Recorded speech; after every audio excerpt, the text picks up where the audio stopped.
আসসালামু আলাইকুম বন্ধুরা। তো বন্ধুরা আপনারা কেন আছেন? বন্ধুরা আপনাকে তো আমি ভালো আছি বুঝছেন হইছেন। আজ যে আমরা এই মুরগার মাংস দিই ইয়ে দিয়ে রাঁধছি, মুরগার গোস্ত দিয়ে আর আলু দিয়ে একখানা জাল জাল করে রাঁধছি বুঝছেন বন্ধুরা।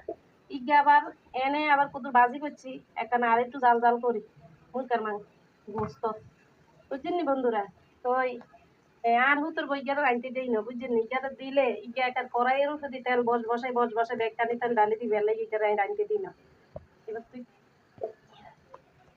মা রানে লাইনতেন দেন না কিলে তোরাই কিলেই বলাইম আই তোর বলাইলে তুই বেগটানি তেল আর একখানে বেগটানি তেল শেষ করে দিবি।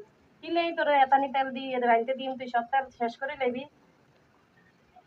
আনের কি দশ তেল শেষ করে গেলে তুই কইতো না নি তোর আব্বার বাড়িতে আনছো তুই এতানি তেল, তোর বারে করে এক মন তেল কিনে দিত আঙ্গরে। আর বাহানে আন্না তেল কেন দিত কিলে আন্না হুত আছে না হুতের কান আর কেন তেল আনিতে তাই বেশি বেশি করে রাইন্দু না আর হুতে আসতো না, আর হুতে এত রাজা তেল কিনতে হইতো না, তুই বেগটানি তেল শেষ করে লেস। তো ওই বন্ধুরা আজ যে আঙ্গ এখানে দুপুরে রান্না বাড়ি বুঝছেন নি। তো আঙ্গরে আপনারা বেশি বেশি সাবস্ক্রাইব করে দিন, আঙ্গরে শাশুড়ি বউ মার লাগিয়া বুঝছেন নি বন্ধুরা।